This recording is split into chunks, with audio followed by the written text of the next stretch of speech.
Going in 10. 3,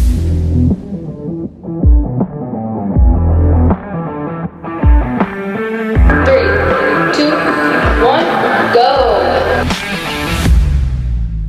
Lindsey, welcome to the Salty Hive Experience. Thank you. Are you excited? I am. I'm very excited. You've done a podcast before. I have.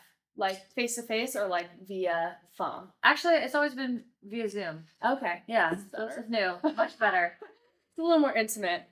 Okay, so we want to start with who you were before you found CrossFit. So kind of where you're from, maybe your upbringings, anything you'd like to share with our Sure. audience. It's kind of fortuitous that I found CrossFit because I feel like my background and just my passions in life kind of lend themselves towards the sport. But because I started out in gymnastics. So when I was 4, my mom put me in gymnastics, and that's probably one of the things I'm the most thankful for from her.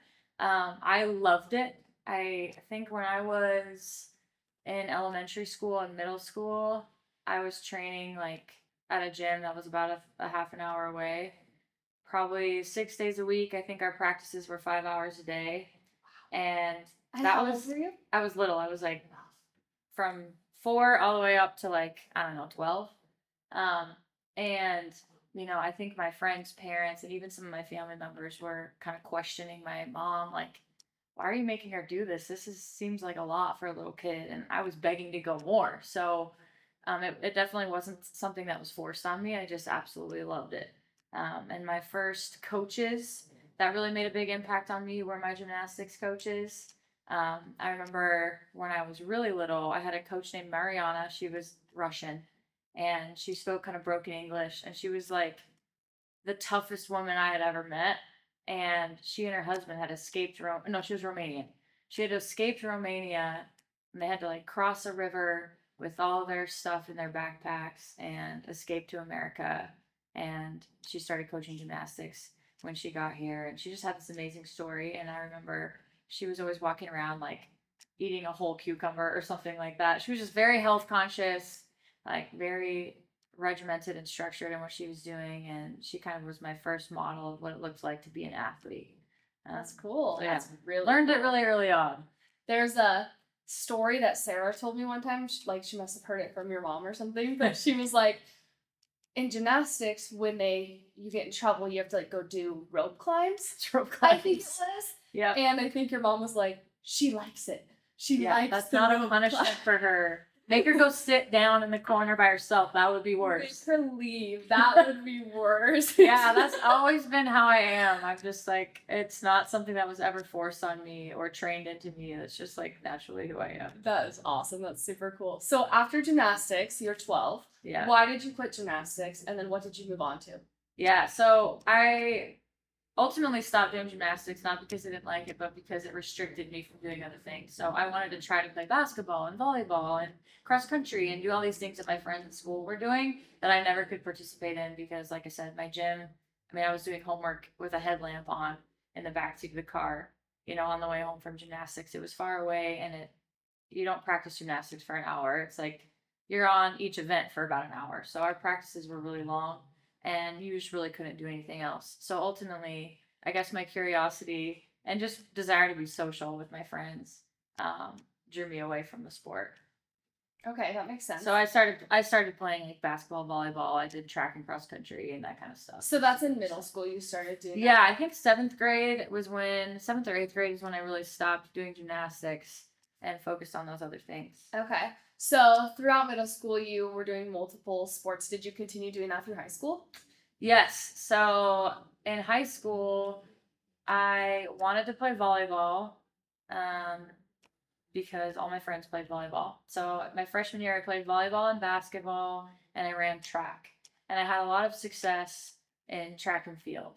That was kind of where I shone.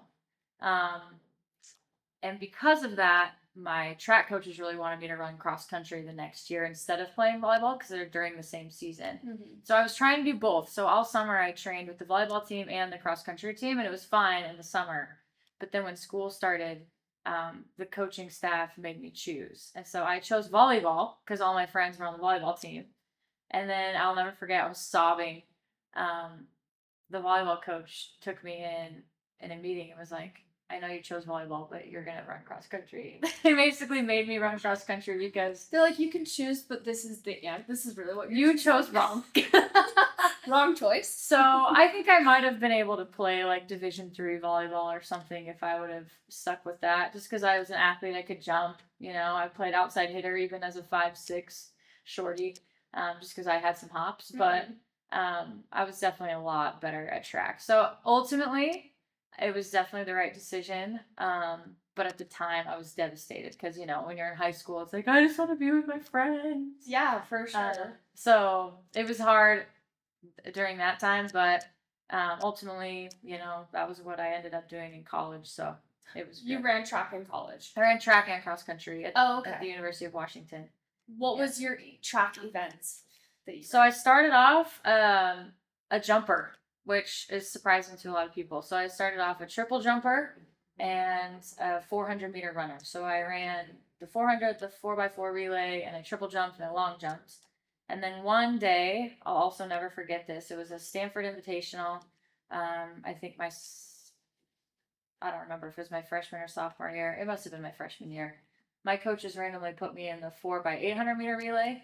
And I was I think the third leg or maybe the anchor. I don't remember. But I ended up running really fast in the 800 in the relay. And so from that point on, it was like, okay, Lindsey's a distance runner. And then that was the next year they had me run cross country, and it just kind of took off from there. So then I stopped focusing on the jumps. I would do jumps just to like score points for my team, but my main events were the mile and the 800 all through high school. And then in college, I ended up running the 800 and the heptathlon because I had experience in all of those different events. What is the heptathlon? Again. Heptathlon is 7 different events over a 2-day period. So there's the long jump, the high jump, the javelin, the shot put, the hurdles, the 800, and the 200. Oh, okay. It's kind of interesting how you were like doing like the hop, like the jump ones, and like the 400 because those were like really quick. Quicker, explosive. But then you're like also excelling in these like really really long ones. Like people are like probably like Lindsey's crazy, which lends itself really well to CrossFit, which is why I think I like it so much. It blends gymnastics, which was my first love, with looking back, I realized my favorite part of any sport I ever did was always like the workout part. Mm-hmm. Like I loved just the fitness part of it. And that's what CrossFit is. It's literally the sport of fitness. So it was kind of perfect. It kind of combined endurance work with skill work with gymnastic skills, and I still get to compete. So that was kind of perfect that I found that. And you kind of have to be a jack of all trades, which is what heptathlete is too. I wasn't like phenomenal at any one thing, but I was decently good at enough things that I could score points in that event. So do they score that kind of like on average? Like, is it like how they score a CrossFit event? Like, if you win, you get 1 point, or like whatever. It is really. I couldn't say that I ever really understood how they scored it because every event is worth a certain number of points, and like if you win that event, or if you not even win, like if you throw a certain distance or something, that earns you a certain number of points, and so your combined score at the end is your score from all those seven events. Got it. Okay. And are they worth the same amount? No, they're not all worth the same amount. Well,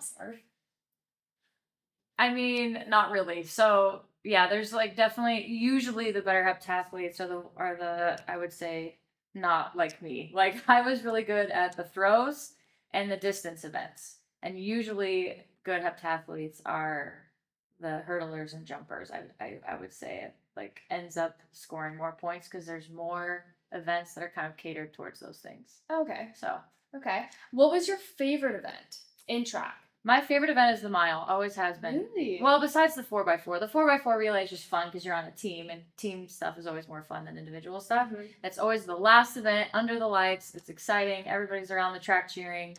So it's a lot of adrenaline. So that was really fun. And by the time you start to feel the pain, you're almost done. So it's like whatever. Do you remember what your best mile time was ever? Best mile time ever. It was a 4:52. Gosh. That was a long time ago. What's your best mile time like now? Like, what would you consider? Oh gosh, I don't want to know. not that fast. Well, that's crazy fast. That makes sense. I mean, that's when I was training to run the mile. for sure. So yeah. What was your favorite sport that you did overall?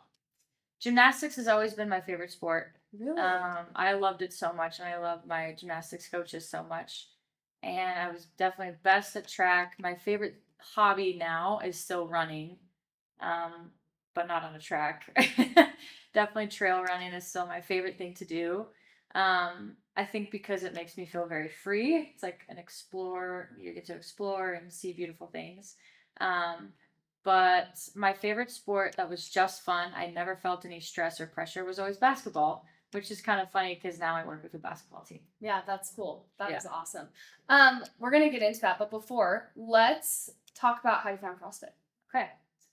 Well, this is a kind of funny story because it started off because I started dating this guy and his brother was a CrossFit trainer. So I didn't know anything about CrossFit until I met Sean, and his brother Justin introduced me to CrossFit. And so I just started going with them. And, you know, it's competitive, it combines everything that I like. And there's always something that you're trying to get better at. So it was very stimulating and energizing and challenging. And I really loved that. And at the time that I found it, I was kind of going through a slump in my racing. So I had run really fast in high school, and I had gone for about 6 or 7 years without running any faster. And that is hard to train your ass off for that long through the rigors of Division One. You know, at the time it was Pac-10. Athletics was really draining, and to not see any result from that is frustrating. To be training for that long. I mean, you know how it is in here. You know, train your back squat for a long time and try to PR, and to do that for 7 years and not experience any improvement, in fact get slower, was really hard. And I almost quit because, you know, you're not seeing any result from your effort. And that's just a part of life. I think it's kind of a fairy tale to think that you always see results from your effort. That's not always true. It is true, but you don't see results in the same way that you think you're going to. Mm-hmm. And I wasn't. So that was tough. So during that time, I found the sport of CrossFit, and it was really a blessing because it gave me something else to focus on. It was still related to my fitness and my competitiveness, but it kind of took my brain away from the track for a little bit when I really needed that. Yeah. Where were you at the time? Like, I was still at the University of Washington in Seattle, but when I did CrossFit, it was always at home in the summer because I am from California, and Northern California is where CrossFit started. And I actually remember that when the CrossFit games were at the ranch, like that's when I started CrossFit. So that's cool. It was a really long time ago, kind of when it first began that I started. And it was just kind of dabbling. Like it was in the summer on my off season when I was just kind of training on my own because I couldn't do it when I went back to school. But so yeah, it was just in the summers.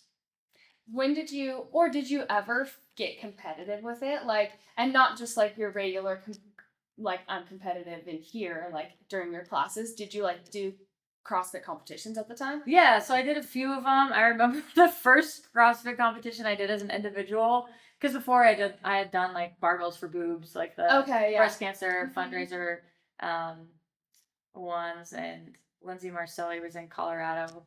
So I eventually moved to Colorado, so I got to kind of meet her. She's the one who started those competitions, and a lot of kind of famous gyms were there, so kind of got into the world a little bit more there of competition.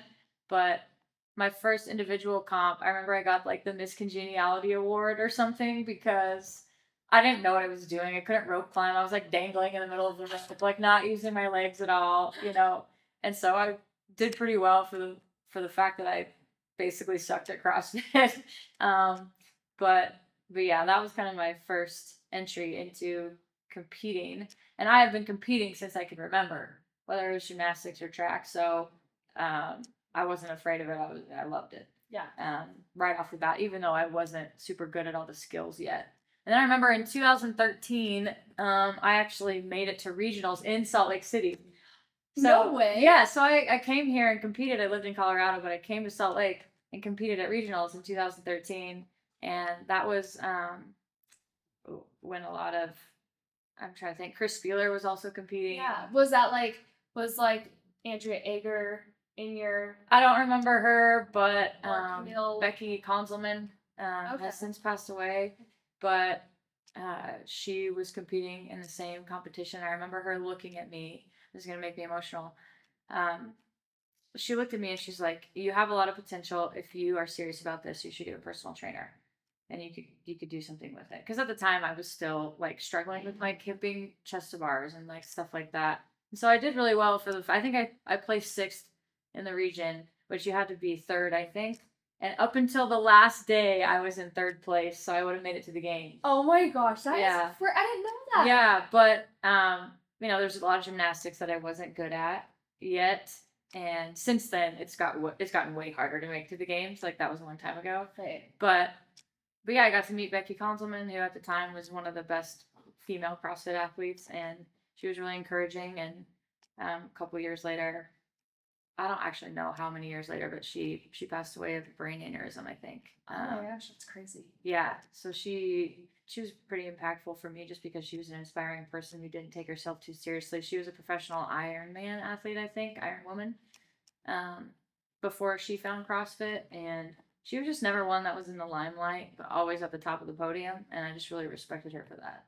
So anyway, yeah, that's cool. really cool. Cool experience. It's funny that because you're like, it's so much harder to get to the games now, but you're like, yeah, at the time I was struggling with like chest to bar, when it's like, if you don't have a chest bar, you're not making it anywhere. You're not going to float. Like, Yeah. you're not getting anywhere, like, in that realm. I think I was crazy still how it's evolved. doing kipping pull-ups. Like, I didn't even have butterfly pull-ups. Right. I wonder if they were even a thing at that point. They were, but They like were? not. Okay. It wasn't like, obviously I was at regionals and I wasn't doing them. So Right. It's just crazy how like that evolved. yeah. When she told you that she was like, you have potential in this, did you want to change your sport at that point? Or At that point I was done competing. I was out of college at that Okay. point. But I was starting my career as an educator, so I think this has always been a thing. So I kind of missed this part of my story, but after I was done with college, I tried out for the Olympic bobsledding team.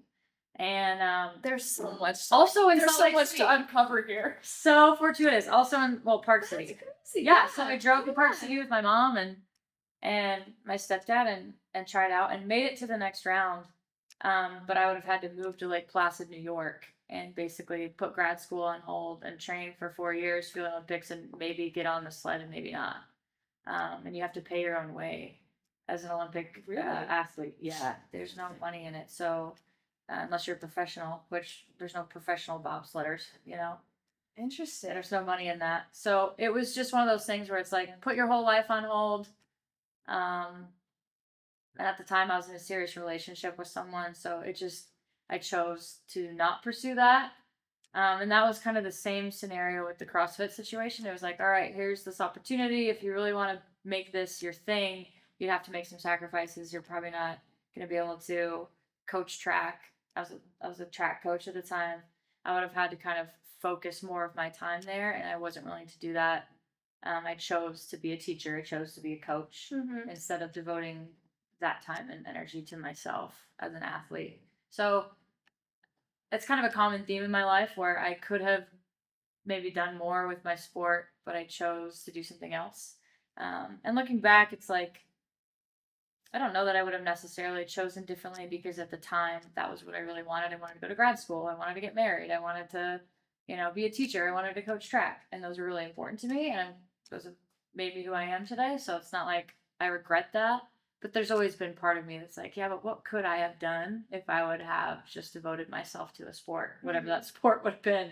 I Right. think I could have made it, further certainly than I did. For sure. So Yeah, I think people often downplay professional athletes. Not downplay. That's not the right word. But it's like, oh, it'd be so awesome to be a professional athlete. But the amount of things that really are sacrificed, especially, and even in sports that, like you said, don't have like a lot of money. Like even like I would say CrossFit really doesn't have like, those athletes aren't making like that much money unless they're at the very, very top. And even if they are, it's like you have to have like other things, like sponsorships. You gotta have lots of sponsorships, and like you said, like the Olympic bobsled team. Even though like I could not name a bobsledder, it's like those athletes that are putting their life on hold I guess not on hold, but their whole life is dedicated to this sport.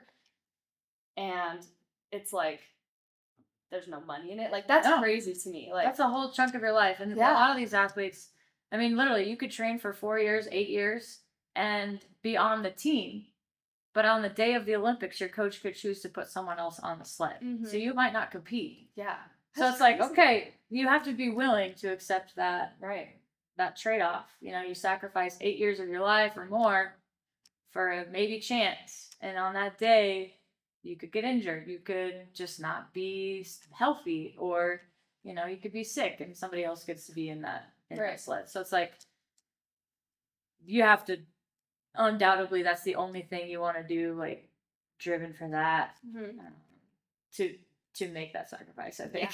Yeah, for sure. And I think you also like said it really good. You said that you would have to dedicate a lot of time to yourself, but you wanted to dedicate that time to other things and other people and Yeah. those types of things. And like, not that being a professional athlete is selfish, that's not what I'm getting at, but it's, you almost have to be selfless to not Yeah, you have to want to take that route. Like, was that a hard decision? I It was guess? a really hard decision, and I think I did that in college too. Like, I think I was always like the person where, you need me to come pick you up at midnight, I'll do that, even though I should probably be in bed. You know what I mean? So I Yeah. think you do have to have a little bit of, not selfishness, but like the ability to block other things out and just focus on yourself if you're going to be good at anything. Yeah. Because if you want to be a good writer, you have to write every day. You have to sacrifice other things so that you can do that. If you want to be good at anything, you have to do that. So the extent to which you're willing to do so will at some point dictate how far you're going to go with that thing. Mm-hmm. And again, that's not a bad thing. I'm glad we have professional athletes out there who are really good at their sport. They give other people a lot of hope and inspiration to perfect their own craft, but it doesn't happen overnight. And all people see is a highlight reel. All people see is the Olympic Games, but there's years and years and years and years and years and years and years Yeah. of sacrifice that goes into that Mhm. we'll never see. For sure. Yeah, it is really crazy to think about the professional athlete world. Like, Yeah. it is an insane world. We're not gonna pass over this bobsled thing. How did that even come about? So track athletes are often recruited to try out for bobsled teams because they're fast and powerful and they're sprinters. So Okay. like Marion Jones, they were trying to get Marion Jones to do it at the same time that I was trying out, because that's what they were talking about. And I'm like, what am I doing here? Like, but because of my background in track, I think somebody reached out to me and just invited me to the tryout. And I was like, heck yeah, that's been like my dream to be an Olympian. So I don't care what sport it is. It could be like Olympic basket weaving and I would sign up for it. So whatever. But so it was a really fun experience. Again, I got to come to Park City. I had never been there, before that point, and try out. And I got to go to the Olympic Training Center up there, and so That's fun. cool. Yeah. Was that a pretty cool experience? Yeah, I had been to the Olympic Training Center for track in Chula Vista, California, as a high school athlete, and so it's cool to see the differences between like the summer sports and the winter sports. And I remember walking into the weight room, and this was a long time ago. I'm sure it's different now, but it was a tiny little grungy weight room. It wasn't pretty. I had barely learned how to do a power clean because in college we didn't do Olympic lifting for track, and so that was one of the things you had to do as part of the tryout. And I was like, man, I don't even know how to do this. And all the barbells were bent, like they were permanently bent because of people just lifting insane amount of weights in there. Like you could see a little bow in the barbells, and I just remember being really impressed by that. And just you could tell people get in there and grind, and it wasn't fancy. It wasn't like there's anybody in there posting videos of you. You're just sweating with nobody watching for a chance, So it's cool. That is cool. Yeah. Just a different environment. Yeah, Like, way different. Totally. Next thing I want to talk about is how you got into strength and conditioning. So you talked about, I know your story kind of briefly, so I want you to start where you decided to become an educator, because I know that's how it began. Yes. So most people are like, oh, did you major in exercise physiology? No. Forestry, actually, at the University of Washington. So I studied big trees. And then in my like senior year, I had to do a project, like a research project, and I volunteered at a wild horse sanctuary and did a project studying vigilance in wild horse populations. So Awesome. I was basically trying to figure out if wild horses in Northern California recognized the potential danger from mountain lions or if they were just oblivious and didn't care. Um, because we don't have very many predators that are natural predators anymore. So that's what I was starting to study. Why did you pick that? I have always wanted to be a cowgirl. I'm a wannabe. Oh my gosh. Yeah, so that's my dream is someday to have horses. And so in high school, I volunteered at this place too, because I went on a trail ride there with my dad and fell in love. I think I was in 8th grade, and then in high school did a volunteer project there and learned a lot about horses. I had never had a horse, never been around anybody that owned horses, but that's what I did. And then in college, after my freshman year, I didn't really want to go home for the summer. So I applied to be a wrangler for the summer at a horse camp. And I had never personally taken horseback riding lessons, but my job was going to be to teach horseback riding lessons. And that was kind of like, I was honest in my interview. I was like, look, I don't have any experience. I've never taken a horseback riding lesson, but I will learn quickly and, whatever. And they hired me. So that was when I first realized I was a good teacher and a good coach, is because I didn't know anything about what I was doing, but I was really good at teaching it anyway.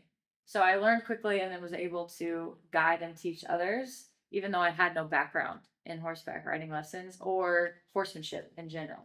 So that was kind of the entry point into me realizing like, maybe I'm good at this. Not the horse part, but the teaching part. And also got me into horses. So for my senior year of college, I went back to the horse sanctuary in California and did this research project.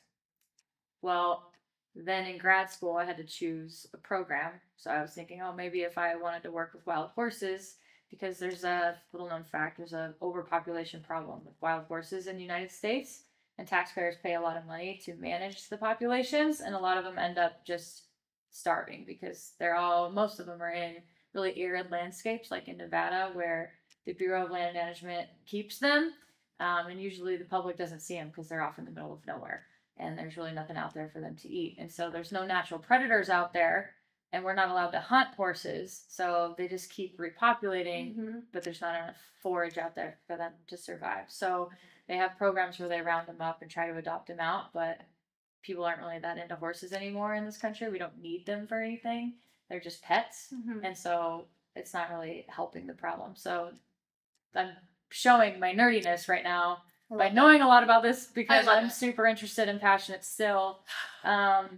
But so I thought, okay, well, I'll go study range science, the ecology of grasslands, so that maybe I can work with wild horses and maybe like help solve this issue. So I went to North Dakota State University for 2 years and studied range science, but I found myself in my lab a lot more than I was in the field because in North Dakota it's frozen most of the time. And so I would sneak off. I would literally creep over to the hallway, look around for my advisor, and sneak away. And I didn't have a car. So I would longboard across the state line into Minnesota to this high school and volunteer coach for their track team. And I did that, for the whole track season. And then eventually it was like, I could probably stop sneaking around and just do this for my career. I could teach, I could coach. It's obviously what I want to be doing. Right. So I, at that point, switched gears. I moved to Colorado, started my master's program in education at Colorado State University, and then got a job in teaching science at a high school. And then I coached at various points while I was there, cross country, track, and strength and conditioning, and ended up being the head strength and conditioning coach there. And then for a while, I think I was there for 8 years and loved it. There was never a point where I didn't like it. It was just like I was coaching before school, teaching all day, and then coaching after school, coaching all summer long. And I felt like the biggest impact I was having was on the athletes that I was working with. But at the high school level, you can't really coach full time unless you're working with Texas football players or something. So I decided, well, maybe I need to break out of the education world and in the high school world and break into the collegiate level. But in order to coach at the collegiate level and make enough money to really make a career out of it,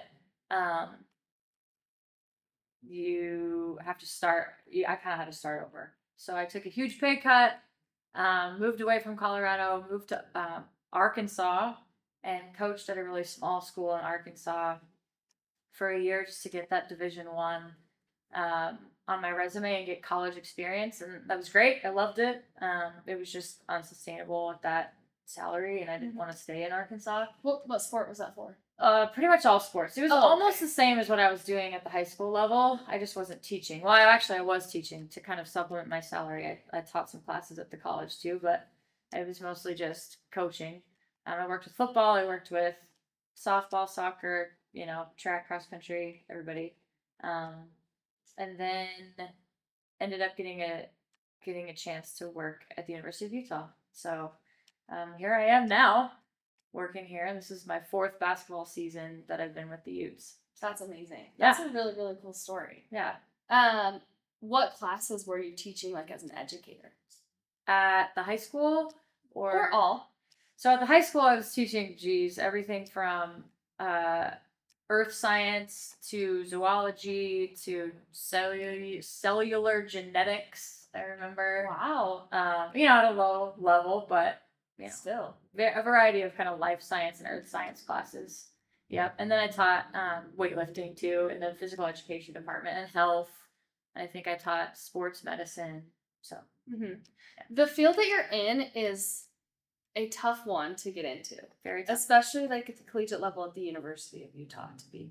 And with basketball. Well, and that's with any like school like the U, right? Those are just like a close-knit, hard to get into. Yeah. Was there any point that you felt discouraged or like this isn't going to happen for me? Or were you just like, I know you have like this beautiful positive like mindset, which I like really appreciate. So I'm just curious if that ever came.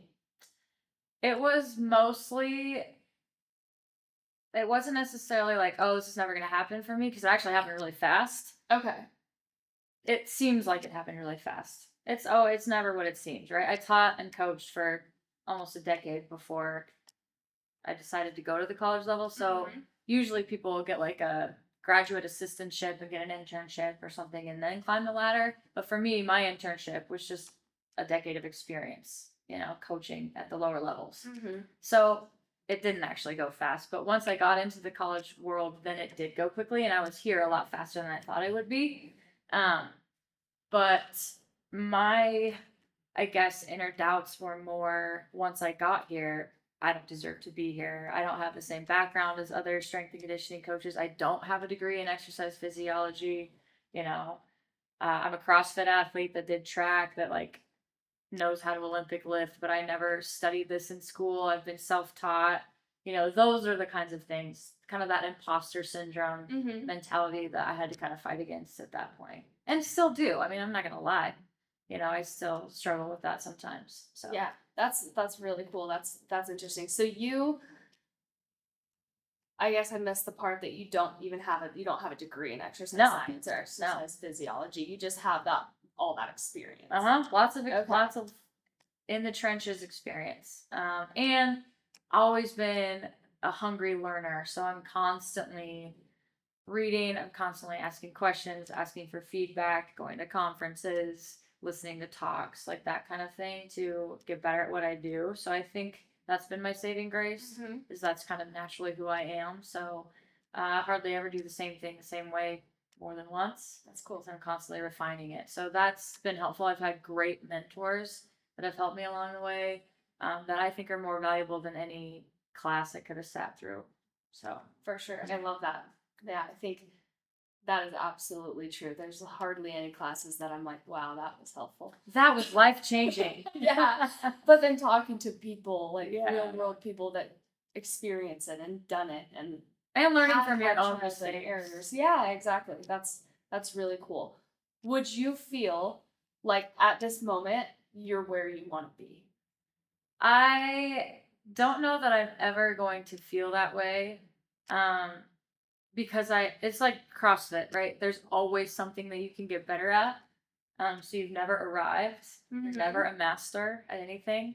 Um, so I feel that way about my craft too.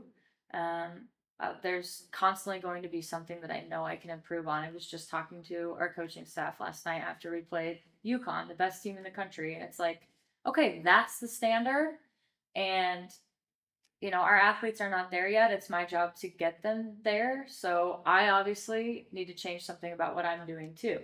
So there's never a point where I feel like I'm done. Will I be a strength and conditioning coach for my whole life? I don't know. I think at least looking at my past history, I tend to do something until I feel like I'm bursting at the seams, like I can't do what I want to do within the confines of where I am, and then I make a decision to change. So that's what I did at the high school level, and I can imagine that someday I'll feel that way about what I'm doing now, but I don't feel that way yet.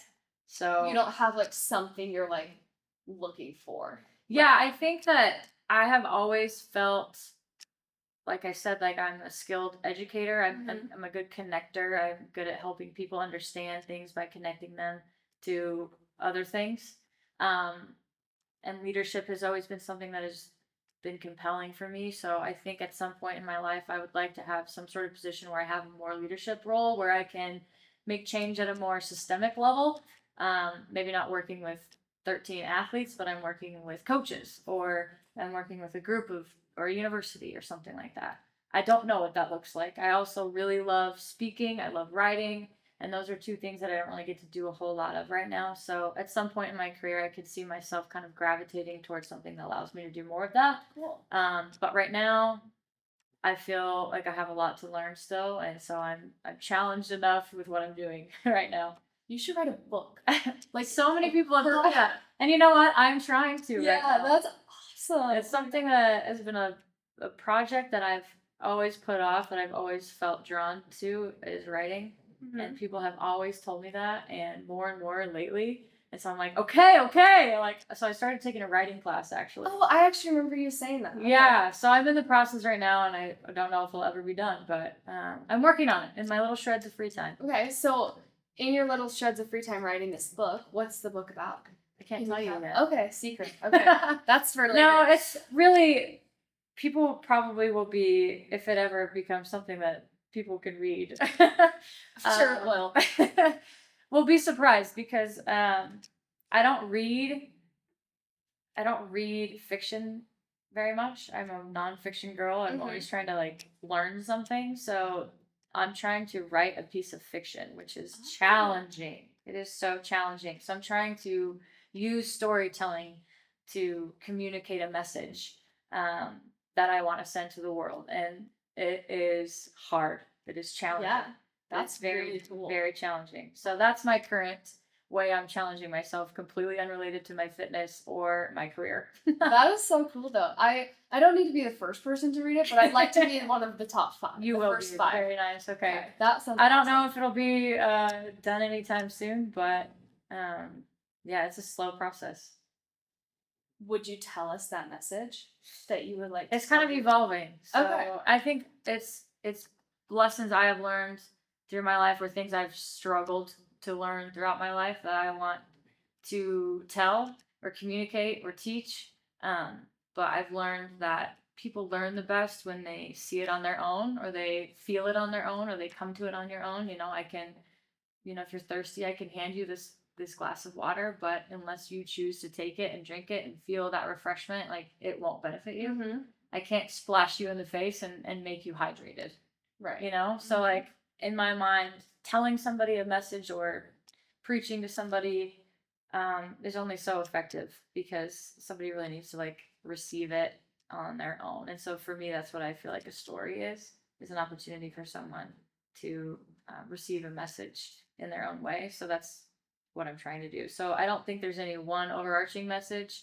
And I think as I'm writing it, it kind of evolves But super cool. yeah, we'll see. We'll That's see what ends awesome. up. That is so cool. Do you think that you'll take up horses in your retirement? I certainly hope so.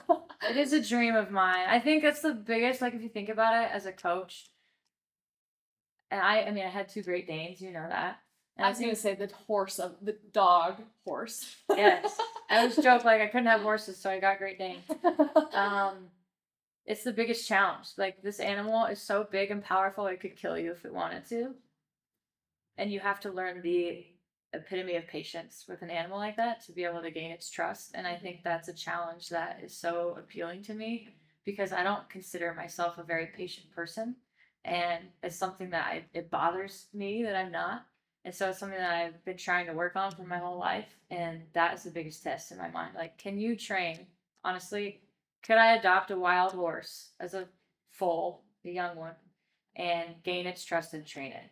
Like, that would be the ultimate test of patience to me. That's super cool. So that's kind of like in the back of my head what I want to do when I'm older and don't have a career anymore.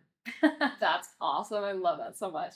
I want to discuss strength and conditioning and how that and CrossFit collide, or I guess not, they come together, but they also collide. Yeah. Right? Yeah. Like, there are things that are similar and different, but there is a lot of like ex-nay CrossFit in the strength and conditioning world, I believe. So let's start with how are CrossFit and strength and conditioning similar? Sure. And that's, you're right. I had to hide the fact, or I felt the need to hide the fact that I was a CrossFit athlete for a while as I was trying to get these more high profile jobs in strength and conditioning because it's kind of taboo. But like most things where people think they're at odds, they're really not. They just have a misunderstanding of what the other does or the purpose. And I found that to be true with CrossFit and strength conditioning because there's a lot of similarities. Both are training athletes for a sport. They're just different sports. And I think, both CrossFit and strength conditioning, the goal is to use a stimulus to produce a desired effect. The desired effect is just different. So the training is gonna look different. So with CrossFit, I mean, it's called the sport of fitness. You're supposed to be a generalist, right? It's trying to help you become a generalist. Strength and conditioning for a specific sport, you're specializing in something. So the goal is not to be a generalist, is to be really good at a select few things. For a basketball player, it actually ends up looking more like a generalist because they have to be able to do a lot of different things, which is why I love the sport. It's not boring to train. You have to jump high. You have to be agile and be able to change direction really quickly. You have to be able to run fast. You have to be able to stand your ground and not get pushed over. You have to have a lot of hand-eye coordination and the ability to think quickly. So it's a really versatile sport. Other sports are not as versatile, right? Like track and field, for example, if I'm a 400-meter runner, I got to run fast and turn left. And that's what I have to do. So doing 30 snatches for time is probably not going to help me do that. So that's a lot more specificity in that sport. So I would say one distinct difference between the two is just the purpose. CrossFit, generalist, strength and conditioning for a sport, specialist. Okay. Is one difference. I think, and another difference would be that in CrossFit, if you're going to compete in that sport, the goal is to be able to learn the movements that you're going to have to do and be able to do them really proficiently. So the focus is more on the movements. For example, was it Isabel that's like 30 snatches for time? Yeah. Okay, so I have to be able to do a snatch really, really well once if I'm going to do 30 of them under fatigue, right? If that's going to be an event in a competition, which it might. So I have to be prepared to be able to do that. With a basketball player, might I use a snatch in their training? Sure, if they have the mobility to perform that movement pattern. But my goal is not to make them a good snatcher. My goal is to increase their power output. So I could use a snatch to do that if they have the ability to perform one. But if they don't have the shoulder mobility or the hip mobility or the ankle mobility to perform that movement safely, it's probably not the best use of my time to be able to train that movement for them. It's probably better for me to use a different movement pattern to train power output. I could have them push a sled. I could have them jump on a box. I could have them do a clean instead. You know, so many different things I could use to train their power output. Over time, do I need to work on their mobility? Of course, so that they can be healthy, but I don't have to do it with a snatch. In CrossFit, I have to do it with a snatch because they're going to have to snatch, right? In their competition. Sure. So that looks different. Also, I would never have a basketball player at the University of Utah do Isabel 30 snatches for time, even if they're really good at snatches, because the risk of doing that workout far exceeds the reward of getting them the better endurance, right? So I would probably choose something less risky for them to get the same stimulus. We focus way more on the stimulus the athlete needs to achieve a specific objective in strength and conditioning versus the movement pattern. The movement pattern really doesn't, the movement itself doesn't really matter. It's the stimulus that they need. So that's a huge difference. You know, it could look the same on a given day because, again, I could use a snatch in both worlds. But yeah, I just have to pay a lot more attention to risk versus reward. Because these athletes are making more money than I am. I mean, they're going to try to go to the WNBA. They want a long career being really good at a specific skill set. A CrossFit athlete is trying to have fun, is trying to be healthy for a long period of time, work out for life. The really competitive ones, their training looks different too. Their training probably does look more like strength and conditioning because they are training for something specific. You know, perfecting their weaknesses on a specific skill. For example. Okay. Yeah, I like that. Would you ever use, and I guess, how is training different from the off season and the on season and the in season? For basketball. For basketball, so I can take a lot more risks in the off season. Because if they're really sore or something like that, it's not as big of a deal because they don't have a game the next day. In season, it's a struggle. It's a challenge to keep them strong for 6 months without overtraining them and without getting them to the point where they're too sore to do their normal movements on the basketball court. And we're traveling a lot, so sometimes we only work out twice a week, you know, in the weight room. So that does become a challenge, and it's a science, it's an art. It's paying attention to each individual person. It's a lot more individualized. So, you know, maybe I have a girl who's 6'7". Is that person going to do overhead squats? Probably not. Probably not ever. Maybe, but probably not ever. Could someone else do that? Probably. So it's a lot more individualized. With I only have 13 athletes, you know, so I can individualize things a lot more.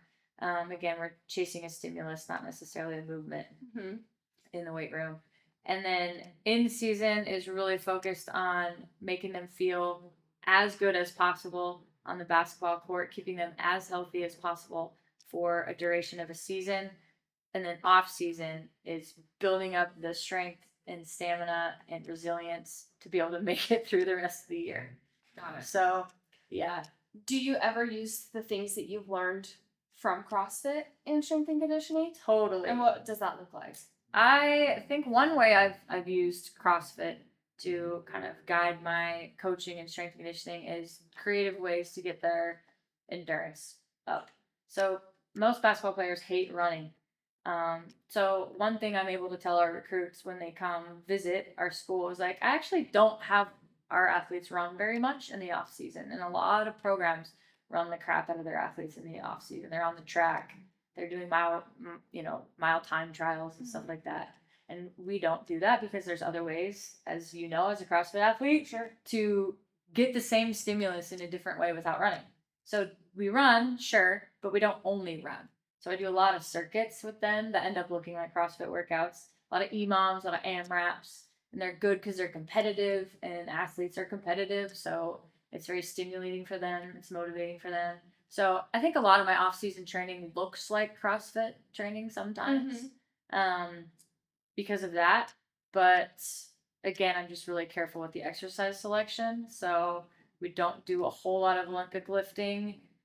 We don't do any Olympic lifting in Metcons We do Olympic lifting as a exercise to learn the movement pattern. We'll clean, we'll snatch, but I don't do a whole lot of that within the context of a workout. Would you consider your coaching style unique to other strength and conditioning Very coaches? much so. Why? I used to say I'm the black sheep of strength and conditioning, and I still probably am. I think, I didn't really know I was going to be going in, but I think because I have a unique background, I'm a different person, so I come at a problem with different perspectives. And I think number two, I tend to challenge people more than I think I'm more of a risk taker. A lot of strength coaches play it super safe. Mm-hmm. And I've been challenged with that. I think I've in the past been too much of a risk taker. When you say risk taker, are you going back to that risk reward Uh-huh. type? Okay. Yep, I err too far on the side of risk because that's what I do with myself. And I like to push the envelope, and there's a certain amount of adrenaline to that. Like, let's see what can happen if we really challenge ourselves. And part of sport, and this is another difference between CrossFit and athletics, is that the goal of a sport is not to be healthy, unfortunately. It's performance. Absolutely, yeah. So you have to be able to ride the fine line between health and safety and risk and performance. Like, maximize performance until you're on that line, but you can't cross it. Mm-hmm. And so the challenge is to get as close to that line as possible so that performance is maximized as much as possible without crossing it. Yeah. And so I think I've been too close to that line in the past, and I've had to learn to play a little bit safer and just be a little bit more mindful, particularly when we have athletes that struggle with mobility or athletes that come to us with pre-existing health issues. So I think I've had to just learn how to really individualize things and kind of take away the lens of my own bias when looking at something, because every athlete does not have my pain tolerance. Every athlete does not have most humans don't have pain tolerance. My desire to push the envelope. They're fearful of that sometimes, and they have a right to be, because again, their whole goal is to be a good basketball player. So if I do something that jeopardizes that, that's unacceptable. That would not only get me fired, but just make me not very good at what I do. Mm-hmm. So I have to keep that in mind at all times. My goal is not to make them a really good workout person or a really good, Olympic lifter. My goal is to make them an amazing basketball player that has the ability to play the sport for as long as they possibly can. And to do that, that's the ironic part, they have to be able to perform at the highest level. So we have to push the envelope to some extent, Mm-hmm. but it can't be too much that they're not on the court because they're injured. Right? Yeah. That's an interesting perspective. That's really cool. That's cool to hear. What is your favorite part about your job? Always the people. I think The athletes, the coworkers, all the above. All the above.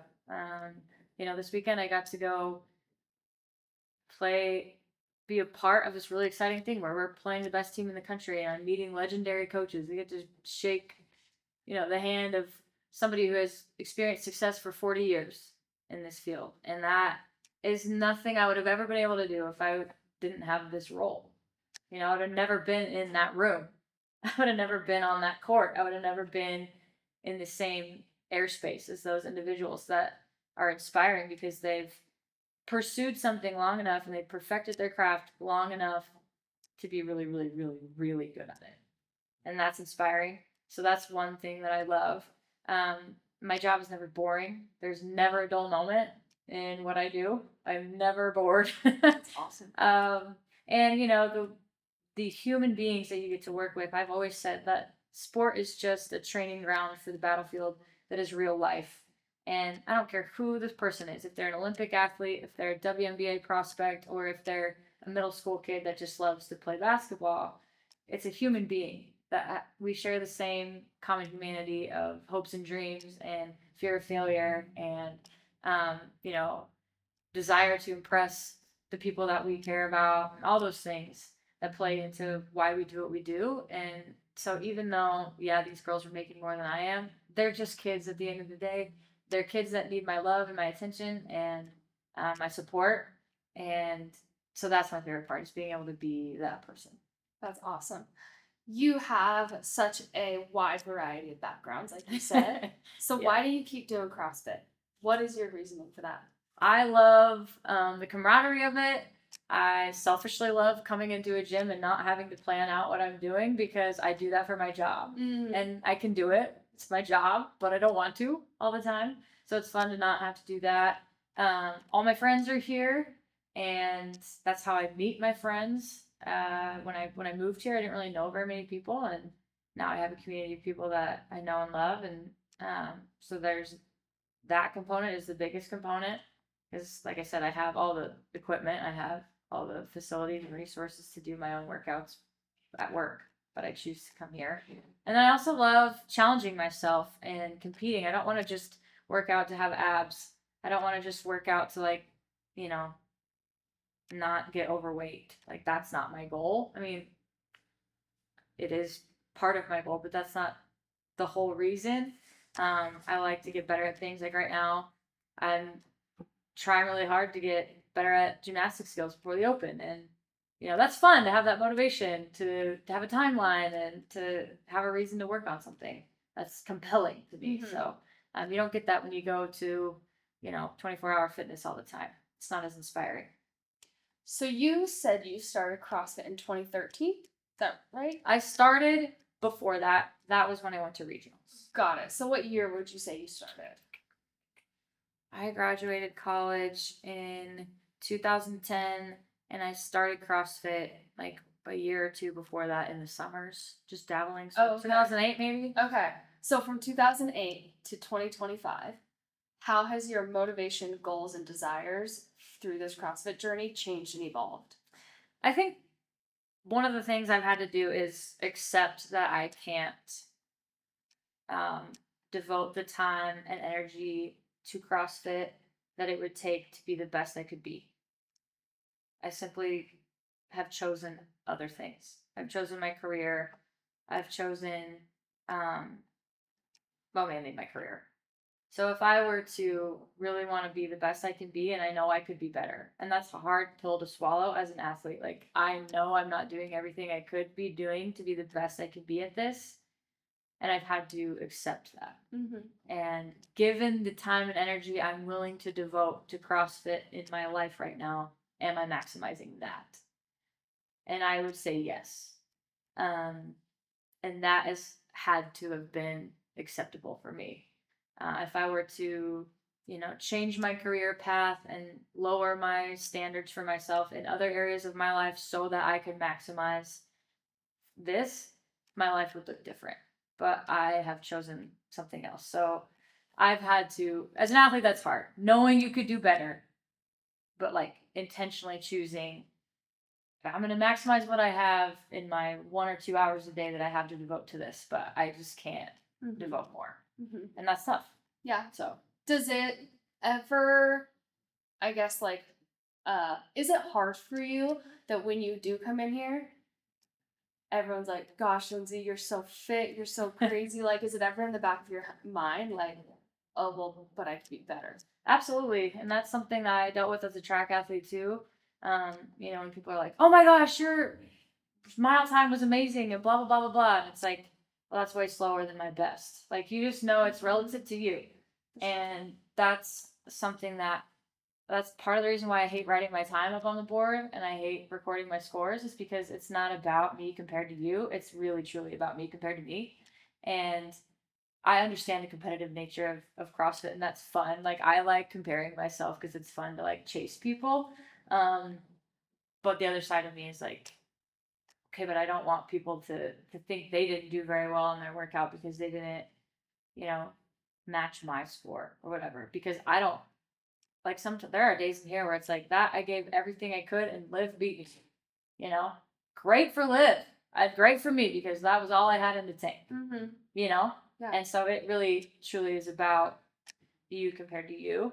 And so there are definitely times where I just wish people would appreciate and value the effort that they gave a little bit more, because it's not that I'm so much better. It's like, I should be. I've been doing this since 2008.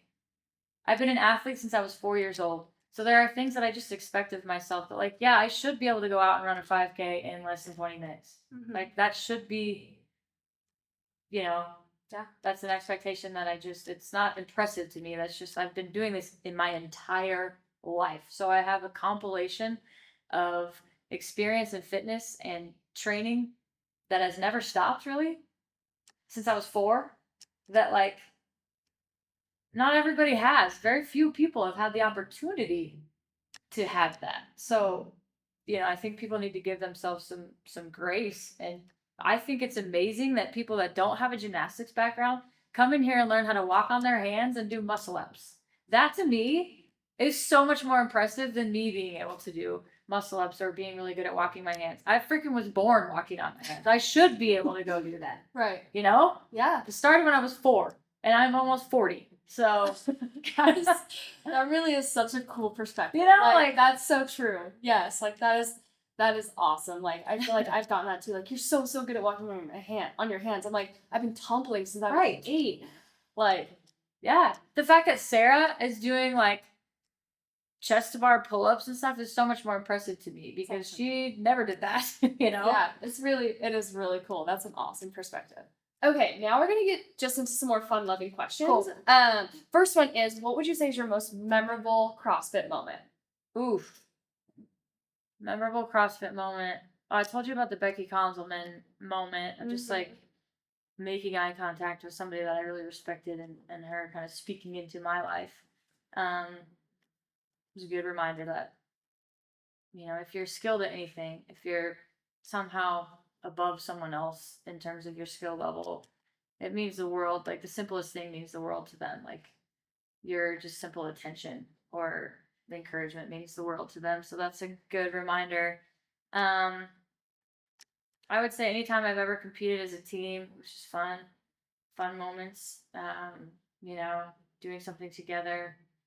I would say another memorable moment is when I taught at the high school and I was the strength and conditioning coach. We didn't have a budget. We had no money. And so to order anything, I always had to raise money.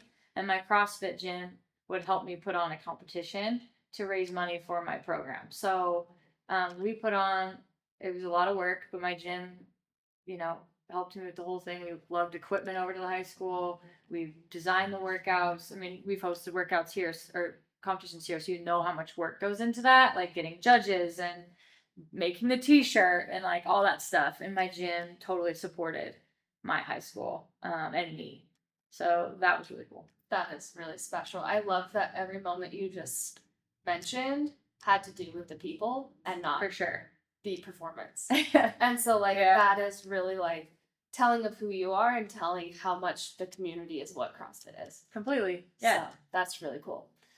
If there was one movement that you could remove from CrossFit, what would it be? Anything synchronized. I hate all the synchronized stuff because I just think it's unsafe. Like synchronized, like with a person, like with another person? Yes, okay. Like trying to mess up your own movement pattern to accommodate someone else's and vice versa. Like the one that's the worst I haven't seen in a long time, which is good, but the synchronized deadlifts are just, I can't believe that was ever a thing. Like when they're on the one bar? Same together? Bar. Okay. Yeah, I think that's okay. I don't think that counts as the answer because that could be any movement. It literally, yeah. Synchronized movements. Okay, one movement. One movement in particular. Gosh. I don't know. I have a hard time not just going to my least favorite movements. Which would be my least favorite movements to train are deadlifts and front squats, which also happen to be the two movements I think are the most valuable to train. So okay, well, I'd still do them because it's like eating broccoli, right? Like, am I craving broccoli? Rarely, but it's good for you, so you eat it. Why do you hate those ones? I'm not very good at them. Really? Yeah, like compared to what I should be for my body weight and my skill level, blah, blah, blah, the time I've done this, I feel like I've never been able to get very good at those. And stupid things like my thumbs hurt when I deadlift. Like the little baby in me is like, I don't like that. Oh, it's not and front squats, like, they're so good for you. Like, I think they're the best movement. Both of those, I think, truly are the best movements you could do. Why? Because they train your core. Like, it's a full body movement. If you're deadlifting correctly and if you're front squatting correctly, like, every time I front squat heavy and I'm doing it correctly, my abs are sore the next day. And it's like, that's a good exercise. Yeah, that's funny. I was actually telling someone on deadlift day the other day, but I feel this way about front squats as well. When I do heavy deadlifts, my whole body's sore. Yes, It's and it not, should be. it's like, this is a full body workout. Yeah. And same with front squats. Like, front squats mess up my whole body. Yeah. Like, So as a coach, I'm like, we need to be doing these all the time. And that's nothing. I'm like, but I hate them. They're hard. they suck. If there was a movement that you would add to CrossFit, what would you consider? Way more single leg things. Oh, okay. So the only single leg thing we ever do is a pistol squat, and most people can't do them because of mobility issues, not because of strength. And there's so many more ways to do single leg work, and it exposes discrepancies in strength between your left and right side. And that's something I only discovered after becoming a strength and conditioning coach with a lot of technology at my disposal. We uncover discrepancies in leg strength, and that is a huge injury risk a lot of times. Interesting. And that goes unnoticed in CrossFit because everything we do is bilateral. So we do everything with 2 legs. You can back squat, and it looks good. And if you put that person on a force plate, you can tell they're using their right leg way more than their left. Interesting. But you would never be able to tell by just watching someone. Sometimes you can tell if the bar is slanted or they're just leaning over to one side or one hip is dipping down lower. But sometimes the athlete is so good at compensating that you can't really tell. So I think that would be beneficial to the longevity and health of people as they're doing CrossFit, is doing a lot more kind of corrective exercises and single leg exercises. What would you say like are some single leg exercises? Give us some examples. Okay, so instead of just doing deadlifts, we could do single leg RDLs, or instead of just doing back squats, front squats, overhead squats, you can do Bulgarian split squats in general. Zercher squats are another split version you could do. Yeah, anything like that. Yeah, that's cool. Even just balancing on one leg, like doing balance work on one foot. Would you consider a lunge this in that category of single leg? Yeah, lunging is unique though, because depending on how you're doing the movement, you could be working more your kind of anterior, like your quads, or your hamstrings, depending on how wide you're lunging and that kind of thing. So, and it's you're still using your back foot to push up. So it's still it's a split version, which is good, but I think there are ways to really isolate one leg at a time that are harder to hide, your weaknesses. That's cool. I like that. I like that idea. You kind of already answered this, but let's just go back into it to see if you have a different answer. But the most beneficial movement of CrossFit, what do you think that is? Would you say the deadlift and front squat? Yeah, I would say those are two.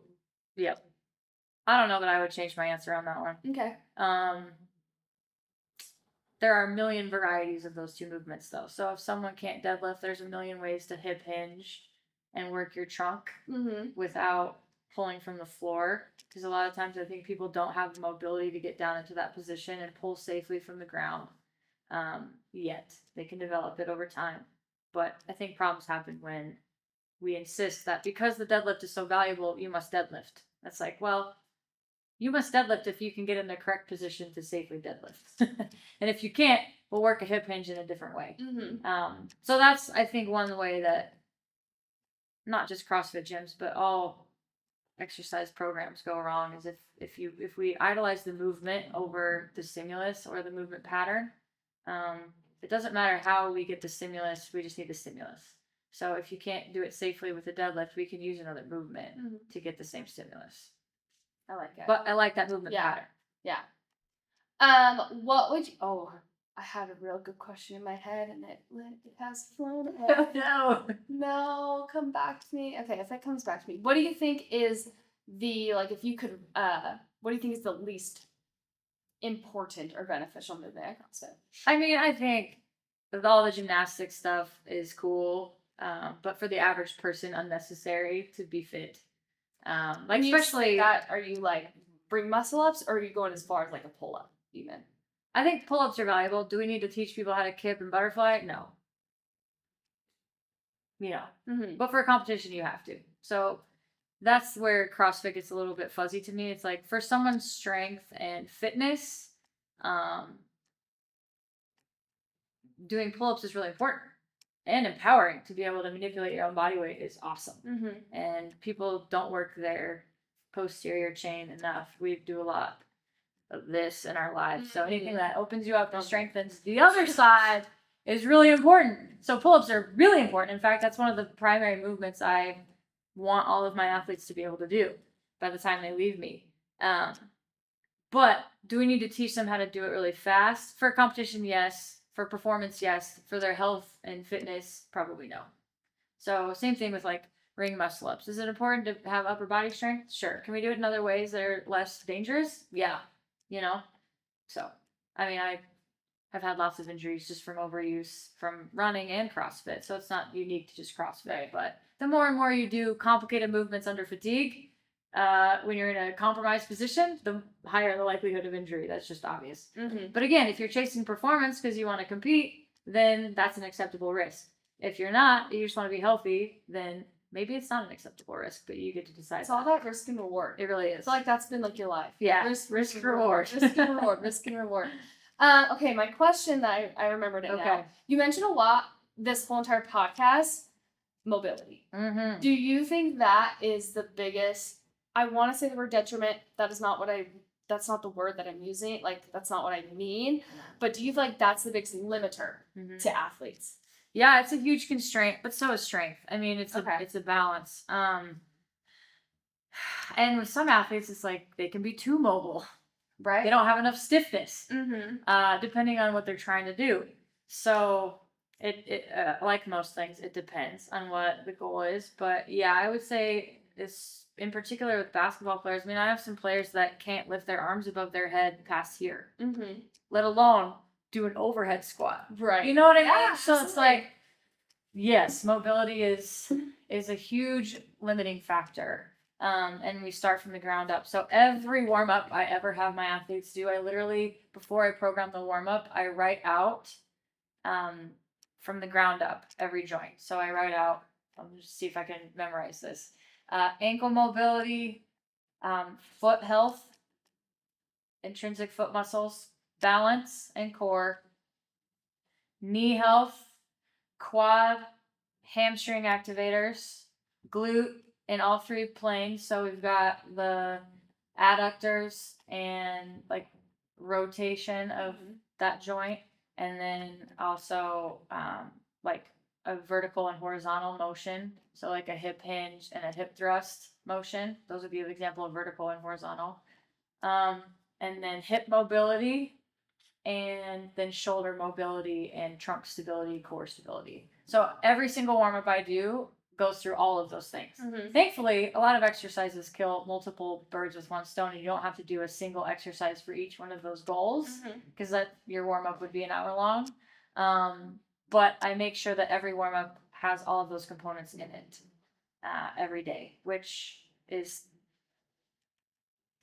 tough, takes a lot of intentionality. But for an athlete, if they're not mobile, if their joints aren't moving in a full range of motion, and then we go out and do something really dynamic under load in the weight room, or really dynamic and get hit and jump and land and have a lot of impact on the basketball court, then it's a recipe for disaster. That's awesome. Okay, current goals. This can be life, CrossFit, work, anything. Just current goals that you have at the moment. I have always a lot of them. One that's related to a physical goal is I'm trying to increase my endurance with gymnastics. So can I do a strict handstand push-up? Sure. Can I do 5 of them when I'm tired? Not always. So I'm trying to increase my endurance with those things, and muscle ups. So that's something I'm working on right now, because I have a torn tendon in my foot that won't let me do my favorite thing, which is running. It's driving me insane. So I have to direct my energy towards something else. Otherwise, I won't be very fun to hang out with. So that's what I've been doing lately. And another goal that I have is the book that I'm trying to work on, being a better writer, being a better storyteller, and then being a better listener. is, I think, related to that. So something I have been working on lately is listening to myself. I think that's the hardest person to listen to. And not block out the gut feeling, or the little voice, the still small voice in your head, whether you want to call that your conscience or the Holy Spirit or, God, or just the little human inside of me, the little Lindsey inside my head. How your soul, whatever you want to call that, listening to that and really paying attention to it and not making your life so noisy and busy that you can't hear it. And that has been my biggest challenge, I think, of my life, is listening to that and trusting it and paying attention to that nudge that you get when something just doesn't feel quite right, and really leaning into that and kind of taking the time and the silence and the space to figure out why. And then that also lends itself towards listening to other people and not automatically thinking that you have advice to give to help that person, but just to be present with that person and let them kind of have a safe place to share what they need to share so they can hear it themselves and come up with their own solution. That's hard because in our world, it's very chaotic and noisy and distracting, and we can't let 15 seconds go by without a noise being made. That's uncomfortable for us. So learning to sit in that silence is challenging, but I think important. Yeah, I completely agree. Yeah, I think that's 100% correct. Like, we really can't. We can't. It is 100% of the days are stimulating. Yeah. It's pretty crazy, the world we live in. I mean, when you leave the gym, do you go drive home and turn your radio on? Or like, no one listens to the radio anymore, but you know what I mean? Like, do you have music playing, or do you just need some silence? Or like, how do you drive home? I typically, right now, I've been listening to podcasts for the most part. But there are moments where like I actually really enjoy silence.